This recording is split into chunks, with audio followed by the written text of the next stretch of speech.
Hi, everyone. Hello. Happy 2024. The That's new year. huge. I know. That's a big year. Big Feels number. like just yesterday was 2000 and I was being born. But yeah, I wasn't now we're there. here. I wasn't there yet, so I don't like that. I'm 2001, so where were you then? I was still alive. As One I would am right think. now. Yeah, me too. It was a great year, though. It was a great. Take me back. I hear it was great. Welcome to Banterly. Yes, a podcast hosted by Gen Z for Gen Z. Yeah, as made evident by our birth years, which we have Yes. told you without you asking. We are here to discuss all things pop culture, TikTok trends, give our hot takes and opinions on things, film and TV. Are Film, those TV, things? culture, all of the above. What we're doing in the mornings, our morning routines, everything. Do you guys want that? Yeah, we can give it to you. We'll run it down. Just a little bit about me and then a little bit about you. Oh, good. My name is Aidan. I am from the great city of St. Louis, Missouri. Yay, St. Midwest. I love being from the middle. I just graduated from NYU. I graduated actually a while ago from NYU. It's almost a year at this point, like 7 months. A year? Yeah. Well, 'Cause okay, it was true. May to January. Math. Yes. Forgot how that works. Okay. But I studied journalism and anthropology. I love writing, I love fashion, I love design, and I love pop culture. So that's why I'm here. That's beautiful.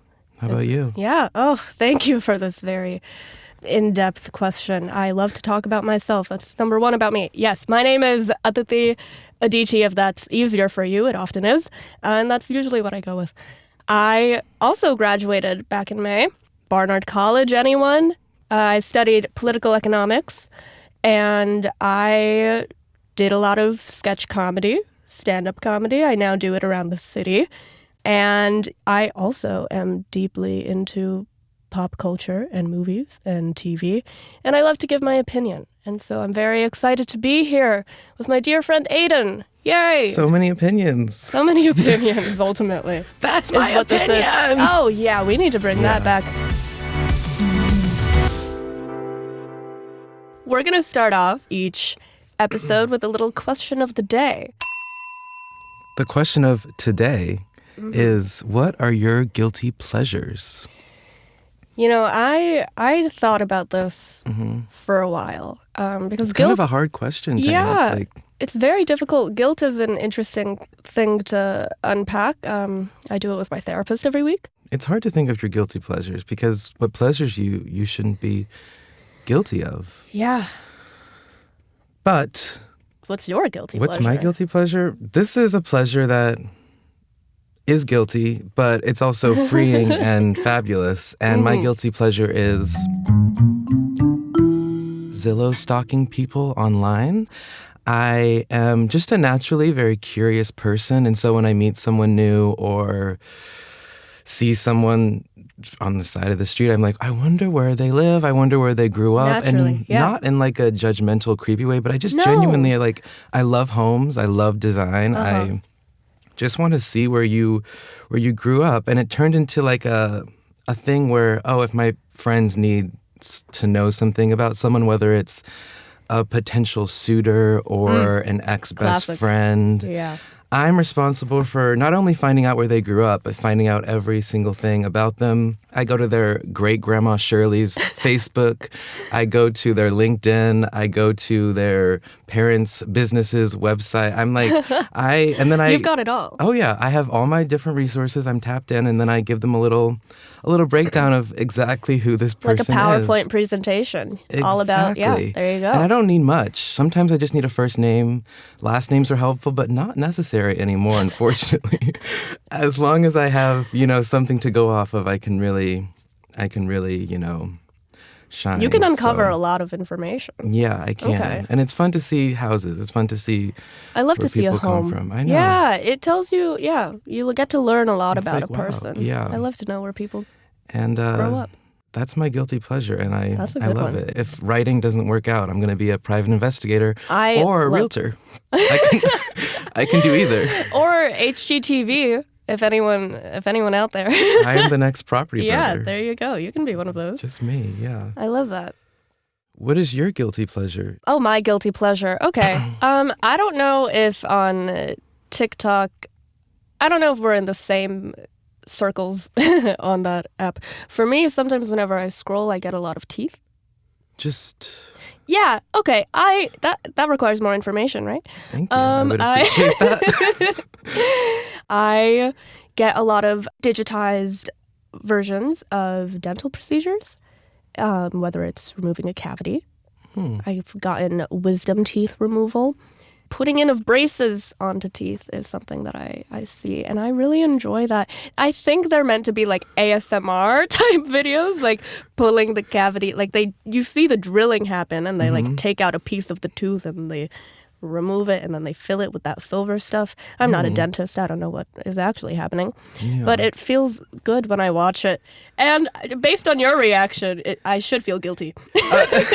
Hey, this is a judgment-free zone, but yeah, maybe that. I mean, I've never seen that before. You know, I can send some over. I think. I don't even think you need to, because the way that our phones listen, my phone has heard you talk about that, and my For You page, once I get home, will be teeth videos.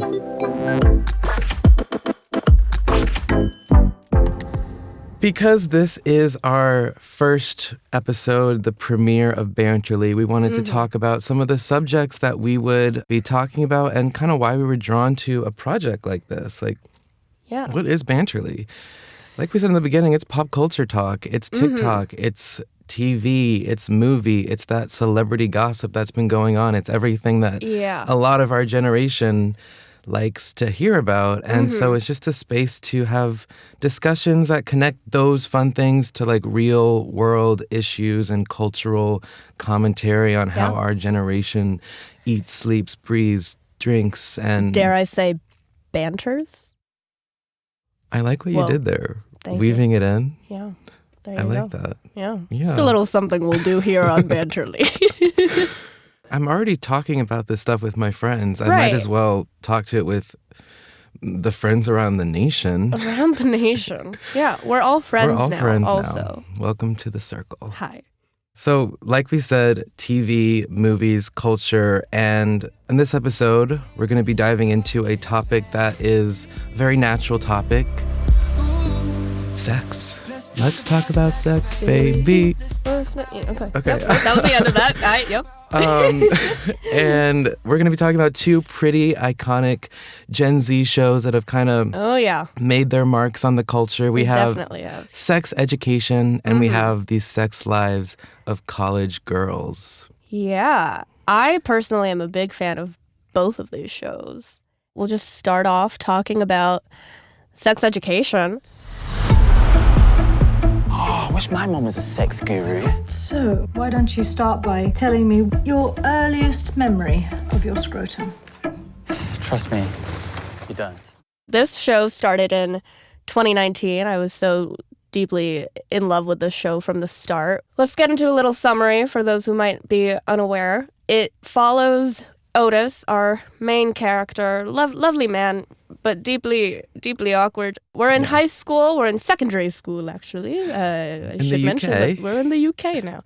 So we're in the UK. All right, and we have Otis. His mom, fun fact, sex therapist. Huge. So he grows up in this environment, and he, despite being very awkward, is able to give a lot of fantastic advice regarding sexual intimacy, romantic intimacy, and he opens up an underground sex clinic in his secondary school with Maeve, another lovely character. And we get to see this really beautiful coming of age story for so many characters in high school as they grapple with questions about sex, how to do it, how to feel normal about it. What if you don't want to have sex? These are all topics that I think are not as openly discussed as they are in the show.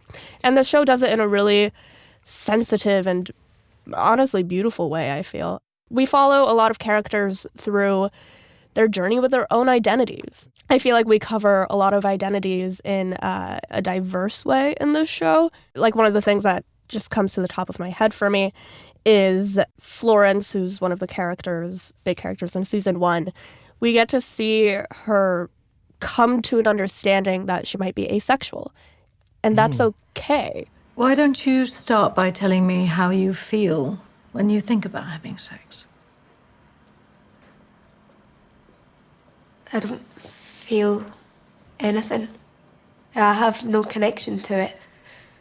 It's sort of like I'm surrounded by a huge feast with everything I could want to eat, but I'm not hungry. And I don't know, I really love how this show covers things that just don't get talked about enough. Yeah. And again, I think this comes on a wave where media is touching subjects that allow younger viewers, like again, I think this has a very Gen Z audience. I feel like young people can watch this show and feel very seen by the stories that are represented in it. And you unfortunately can't say that with a lot of shows. But again, I think this one is at the forefront of that when it comes to sexual identity, gender identity. What was your take on the show? So, a little story. I recently watched this show for the first time this past week. I was very late to the game. I tried to watch it back in 2019 when it aired. I think I was on a plane alone, so I must have been maybe going to college or coming back for a break or something. And I downloaded it on my phone. I was like, oh, I have a show. People love this show. I can't wait to watch this show. I'm watching it on the plane with my little phone out, and you know that first scene is just two naked people having sex. And I shut my phone so fast because I did not want someone next to me to think that I don't know what I didn't want them to You think. can't really explain that. It's not, it's a show that you can watch at least the beginning part alone. Alone would be a good choice. And so I never went back. I was like, I'm not going to watch this on this plane. And then I just never got back to it until this week. But I'm obsessed with it. And it's funny. There's interesting characters. And kind of like what you said, it portrays the realness of young people's sexual awakenings and they really show how awkward and uncomfortable it is. Like a lot of shows in the past have like made sex very glamorous and like everybody automatically knows what they're doing. And so when you're watching those with a young impressionable mind, you're like, oh, I got this. Like if that, it's going to be so beautiful and I'm going to look so good and it's going to be so nice. But then this show, it's like, oh, no. Like it's awkward and some things don't work right. And then you have to figure it out. Yeah, I think about that in contrast to like Euphoria, which I was also a fan of. But doesn't that also take place in high school technically? Very different high school. What? Euphoria high school is... That's not real. I don't believe in that.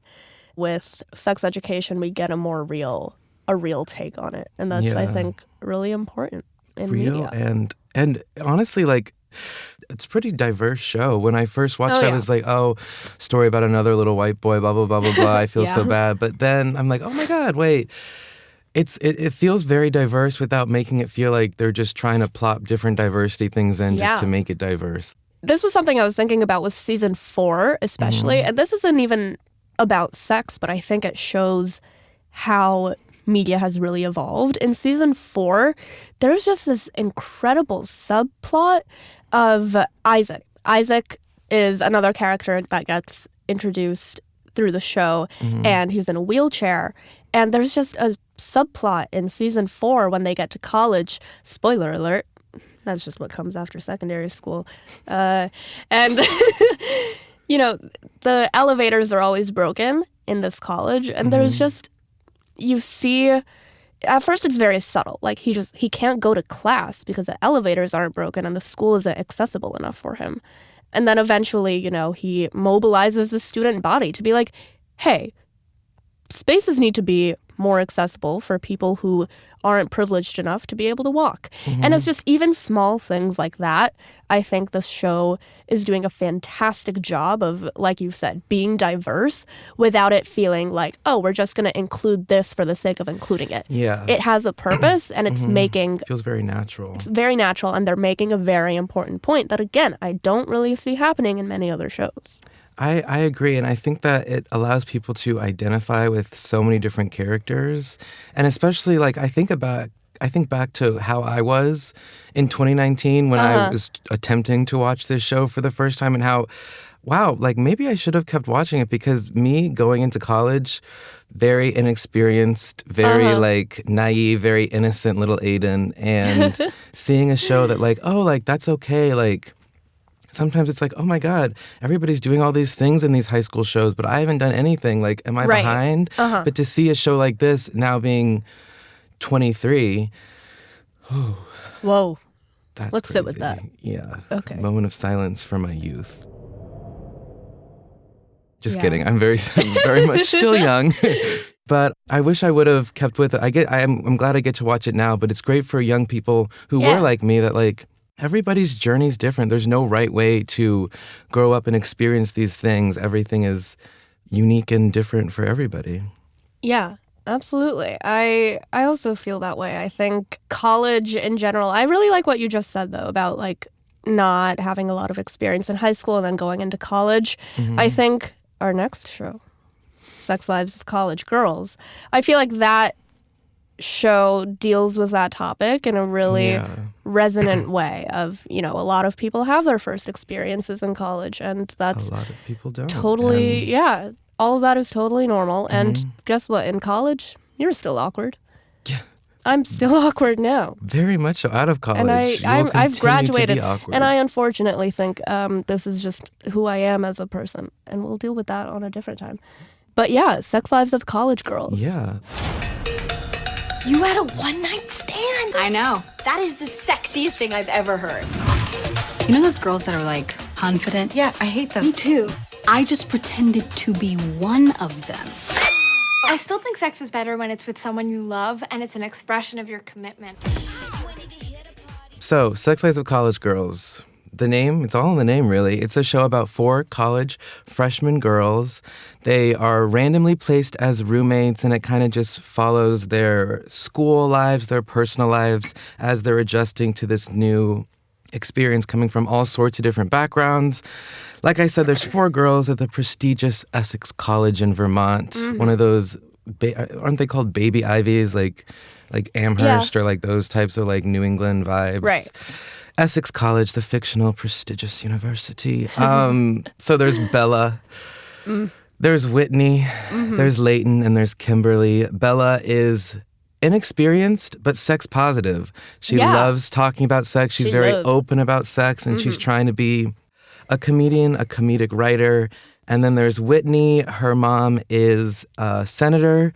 She is a soccer player. And then there's Leighton, played by Renee Rapp. She is the classic, like, I don't want to say Nepo baby. It's legacy student. Her dad went there, donated a bunch of buildings. She's very preppy from New York and is a closeted lesbian. And so she's working that out. And then lastly, there is Kimberly, the low-income student from Arizona, played by Timothée Chalamet's sister, Pauline. And Kimberly is silly. I was watching an episode last night, and obviously Kimberly had not experienced a lot in terms of sex and just life things, because she was from a very small white town. And it was hilarious when she went up to Kanan, a black character, and was like, I just want to let you know I love Jay-Z. I love what he's doing. I think he's not just a singer. He's like a visionary. Do you like Jay-Z? Yeah, I guess. Yeah, I mean, I think his music is so dope. And some would say he's more than a musician. He's like a prophet, too. Okay. So really, these girls come from all different walks of life and are kind of navigating growing up. And any thoughts on the girls, the girlies, the show? So one thing about me, I'm brown. Spoiler alert. So any time Mindy Kaling comes out with a show, I'm like, I am owed royalties in some way, because this is actually immediately about me and my life. Bella, annoying Indian girl who wants to go into comedy. Mindy, when did we talk? I would remember this. When did this happen? No, I really like the show. I will say, in the Kaling universe, this might be my least favorite of all of them. Okay. I think only because of how annoying I do find Bella. I don't like her as a character, unfortunately. I don't know if you agree. But I don't know, like with Never Have I Ever, the Mindy Project, like I was able to really empathize with those characters, but then sometimes Bella would just do things and I'd be like, girl, why are you doing that? Girl, stop it. Yeah. Immediately. For sure. But a lot of people are, number one, mad that Mindy is seemingly making the same shows over and over again. Mm-hmm. Namely with Never Have I Ever, which is high school, and then Sex Lives of College Girls, which is arguably Never Have I Ever, but in college. One could say that. I would understand why one would say that. And then one could also say that the Mindy Project is just the same thing, but she has a job now. So I understand. I do understand the criticism, and I think it's fair. But then I don't know. I was talking about it with a lot of my friends too, and I don't know what your thoughts are, but I'll just give mine first. But I think there aren't a lot of brown people in this space. Mm-hmm. I can maybe only name some on this one little hand. Aditi is currently holding her left hand with 5 fingers out. And I think that one singular person, I think when they're writing, they write based on their own personal experiences. Yeah. And a lot of people in the Indian community, based on what I was saying, were saying that, I don't relate to any of these shows. Mindy is making the same show over and over, and in none of them do I feel represented. Yeah. Which is a very fair critique. But my counter to that is one brown creator cannot represent the whole brown community. The entire community. Yeah. And where I think the issue is that we just need to uplift more brown creators in this space. Mm-hmm. And I think by having more people make more shows and more people can be represented. And again, I think a lot of her shows are similar because she's drawing from her own experience. And a lot of the critique was it's always like a brown character falling in love with a nerdy little white boy. And isn't that... So I know that she hasn't publicly said who her baby daddy is. Is that a term I can use, baby daddy? I think I'm going to use the father of her child. The father of her child. The father of her child. Colloquially, I can say that word. She hasn't said baby who daddy. it is, but right. The godfather. There's speculation. She has a godfather. She does. And it's BJ Novak? BJ Novak from The Office. Do we recall? And you're so right. BJ, he also looks just like Davy's love interest in Ben. Yes. Yeah. And the comedian guys from Sex Lives of College Girls. And Danny Castellano, Mindy Project. Look, guys, art imitates life. Art imitates life. But you're so right that, of course, it's so much easier to make art that you have some experience in. If I ever got to that point, all my shows would be about little half-black gay boys from the Midwest. That's what I know, and that's what I'm going to write about. But it is just a matter of having more voices and more people of all sorts of colors in these spaces, so that way they can start making characters that are different. You don't have to just choose one Indian character. Exactly. There's not just one black character. There's not just one gay. That you have so many options to choose from that you don't have to be put into this box that oh, I guess I'll be Davy for Halloween. No, literally. I went through Halloween and I was like, who are my options? I can't bring back Princess Jasmine. Are you kidding me? It's from hundreds of years ago. That's not true. But that's kind of one thing that I like about the Sex Lives of College Girls is that they're untraditional stereotypes. Mm-hmm. The low-income student isn't a person of color. It's a white girl from Arizona. Yeah. The wealthy student isn't, well, there's Leighton who's wealthy, but there's also Whitney who's it's one of the first times that I've seen a black main character who's not some angry black woman or sassy black friend. She's an athlete, her mom's a senator. Oh, this is and then the lesbian character isn't a, quote, stereotypical lesbian. She's Renee Rapp, she's Renee Rapp. Which is a whole other thing. Period. And even with Bella, it's she's not the stereotypical nerdy Indian girl. She wants to go into comedy, which again is rare in some spaces. But no, I think this, despite me hating how annoying Bella is, I still do think that it's a very realistic portrayal, and I really like it whenever shows don't force an audience to love their main character. Allow your character to have flaws. That's totally fine. And boy, does Bella have flaws. I generally really love, the chemistry amongst everyone. And I think it's very beautiful kind of seeing issues like you briefly mentioned, just Leighton's coming to terms with her identity in general, and like the acceptance of it by her friends, and just all, I really love the rawness. To go back to sex for a little bit, I felt like one thing that sex education kind of excels at is showing the realness and the rawness and the awkwardness of sex. While Sex Lives of College Girls, we don't really see a lot of sex. Mm-hmm. It's not as, I don't want to say raunchy, but it's like, it's less, we don't see like the graphic stuff of it. Yeah. And I think there has been an interesting conversation about just seeing sex on TV, whether people in our generation are comfortable with it. If they're not, do they prefer to see less sex on TV, or do they want to see more sex? You know, you tell that story about being on the plane and feeling uncomfortable watching it in public. Yeah. There have been so many times where I've either watched these shows or I start a brand new show, not even knowing that sex is going to be that involved, but the first scene, deeply graphic. And I'll maybe be with my family and they'll be like, you need to turn that off right now.